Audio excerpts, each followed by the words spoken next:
리걸마인드 연구소입니다. 국민의 표현의 자유라는 것은 국민 주권주의의 실현 수단이고 그것은 중요한 기본권 중의 하나입니다. 여기에 대해서는 헌법재판소 결정서에서 누차 밝히고 있습니다. 결국 국민의 표현의 자유라고 하는 것은 국민 여러분이 국가 운영에 개입해서 통치자의 역할을 어느 정도 담당한다. 그러한 수단이다. 그런 의미가 되겠습니다. 그러나 유의할 것은 이것은 직접민주제가 아니라는 것입니다. 국민이 직접 참여할 수 있다. 참가할 수 있다. 그러나 어디까지나 대의제 민주제라는 것이죠. 이것을 자기통치적 민주국가라고 부르고 있습니다. 어째서 이러한 풀이가 가능한가? 국민들이 어려움을 호소하거나 그러니까 청원을 한다든지 민원을 한다든지 하는 것이 위에서 간합한다고 하죠. 위에서 그 어려움을 헤아려서 배려해주고 보살펴준다. 군주시대 때 쓰던 말입니다. 그러한 것이 아니고 국민이 어떤 의사표시를 하게 되면 그것이 국정 운영에 반영이 돼서 국민이 바로 통치자의 역할을 일부 담당하는 것이다. 어째서 그런 이야기를 하는 것인가? 또 그러한 국민의 의사표시는 개인적인 어려움이 아니고 모두의 공통 부분에 대한 것이어야 하겠구나 하는 이런 여러 가지 생각을 하게 될 겁니다. 그 내용을 살펴봅시다. 통치권자와 피통치자가 이념상 자동적인 자유민주주의 체제 하에서는 정치 지도자들이 내리는 결정이나 행동에 관해서 충분한 지식을 가지고 있는 국민을 필요로 한다. 이것이 현재 21세기 민주주의라는 그 시스템에 대한 그것이 어떻게 작동하는지에 대한 좀 상세한 그런 이론입니다. 통치권자와 피통치자, 그러니까 행정을 집행하는 공무원과 그리고 그 행정 집행의 대상이 되는 그러한 국민과 그것을 피통치자라고 하는 전근대적인 용어를 쓰고는 있습니다. 이 학문의 분야에서 이것이 정리되지 않은 것이죠. 그리고 이념상 자동적으로 그 이야기는 양측이 똑같다 이런 뜻입니다. 그러니까 국민이 되는 계급과 대통령이 되는 계급이 분리되어 있는 것이 아니고 대통령은 국민 중에서 누군가가 한다. 이런 뜻이죠. 이것은 우리가 선거제도에 이미 익숙해서 알고 있는 것들입니다. 바로 이런 면에서 국민과 공무원은 혹은 대통령을 특별한 공무원처럼 생각을 하죠. 높은 사람처럼.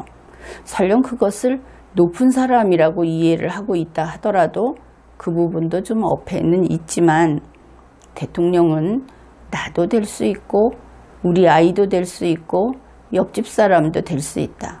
이런 면에서 그것이 신분이 나뉘어 있는 것이 아니다. 결국은 자동적 스스로 자에다가 같을 동, 결국은 그 집단이나 그 집단이 같은 것이다. 이렇게 쓰는 겁니다. 그런 면에서 대통령이 퇴임한 후에 특별한 대우를 받는 것은 헌법 위반이 되겠죠. 그런데 이 전직 대통령 예우에 대한 내용을 헌법에 규정하고 있지요. 이것은 바로 헌법 자체의 모순이다. 그렇게 볼 수 있겠습니다. 그 다음에 이렇게 국민이 바로 공무원이 될 수 있고 국민이 고위공직자가 되는 이러한 국가 시스템, 여기에서 국민은 반드시 현명해야 하겠죠. 국민이 현명해야 민주주의라고 알려진 국민 주권주의가 실현될 수 있는 겁니다. 다음 내용을 소개하겠습니다. 이 자유로운 표현 체계의 유지는, 이것은 그냥 표현의 자유 이렇게 이야기하지 말고 넓은 의미의 언론의 자유, 학문의 자유 이런 것을 다 포섭하는 것으로 이해를 하면 되겠습니다. 자유스러운 표현 체계의 유지는 개인의 자기 실현을 확보하고 진리에 도달하는 수단이며 사회 구성원의 정치적 사회적인 결단의 형성에 참가하는 것을 확보하는 수단일 뿐만 아니라 사회의 안정과 변혁 사이의 균형을 유지하는 수단이다. 그래서 이것은 그런 내용으로 넘어가고 다음입니다. 또한 자유민주주의 사회는 전체주의 사회와 달라서 정부의 무류성, 그것을 믿지 않으며, 이것은 무오류성으로 보면 될 겁니다. 정부의 무류성을 믿지 않으며 정부는 개인이나 일반 국민과 마찬가지로 또는 그 이상으로 오류를 범할 가능성이 있을 뿐만 아니라 권력을 가진 자가 오류를 범한 경우의 영향은 대단히 크다고 하는 역사적 경험을 전제로 하여 정부가 국민의 비판을 수렴함으로써 오류를 최소화할 수 있다 하는 사고방식을 보편적으로 수용하고 있다. 여기에서 국민 여러분이 알고는 있으면서, 머리로는 알고 있으면서 마음으로는 이것을 실천하지 못하는 그런 부분들이 나타나 있죠. 대통령에게 100% 유능할 것을 요구하지 않는다 하는 것이 현재 대한민국의 헌법 시스템입니다. 그렇지만 국민들은 대통령은 위대하고 가장 뛰어난 사람이어야 한다 하고 조금은 믿지요. 기대를 합니다. 실제 그 대통령으로 선출된 후보들이 거기에 그 기대에 영 미치지 못함에도 불구하고 그냥 그랬으면 하고 한 발 나아가서 그럴 것이라고 믿어버리죠. 이것은 주권자로서 국민이 공무원을 통제하고 감독해야 하는 의무를 소홀히 하는 것이 됩니다. 그들은 그렇게 능력 있는 자들이 아니다 하는 것을 사실 그대로 인정해야 하겠습니다. 정부는 무오류의 기관이 아니다. 그들은 국민보다 더 모든 것을 잘할 수 있는 그런 사람들이 모여있는 그런 기관이 아니다. 그래서 현대의 이 헌법주의 국가, 여기에서는 정부가, 모든 공무원이 국민의 비판을 수렴해야 한다. 반드시 들어야 한다. 이런 것입니다. 그러니까 문재인 좋은 대로 해. 문재인 마음대로 해. 이것은 큰일 날 소리인 것이죠. 그리고 박근혜 대통령을 정말 머리카락 한 올도 건드리면 안 된다 하고 추앙한다든지, 문재인 청와대 대통령에 대해서 정말 그 사람이 어디 다칠세라, 그 사람한테 혹시 싫은 소리라도 나올세라, 이렇게 자기가 권한도 없이 우리의 그 정당한 국민들을 억압한다든지 공격한다든지 비난한다든지, 자기는 단지 문재인을 추앙하는 자라는 자부심만으로, 이것은 분명한 범죄 행위이죠. 그래서 이제 마지막 단락입니다. 이와 같이 표현의 자유가 헌법상 가장 중요한 기본권의 하나로 인식되는 것은 단순히 개인의 자유에 그치는 것이 아니고 통치권자를 비판함으로써 피치자가, 그러니까 국민들이, 개인인 국민들이 스스로 지배기구에 참가한다고 하는 자치정체, 정치체제, 자치정체의 이념을 그 근간으로 한다. 이렇게 보고 있습니다.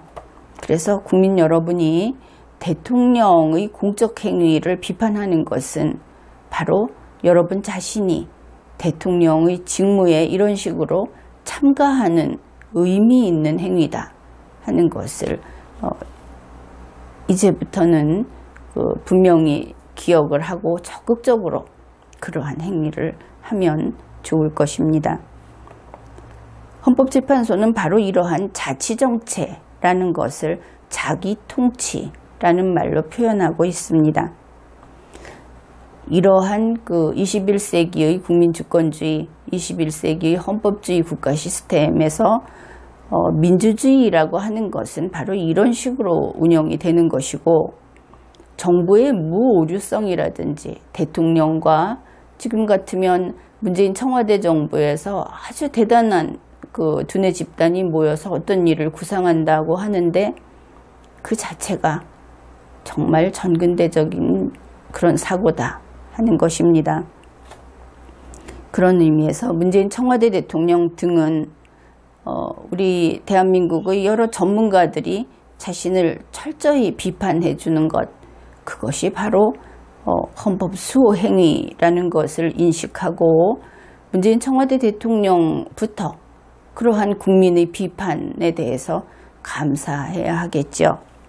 이것이 2016년의 경우라면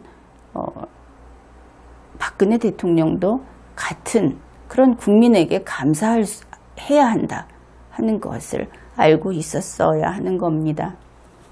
이번 회에는 이런 생각을 해보았습니다.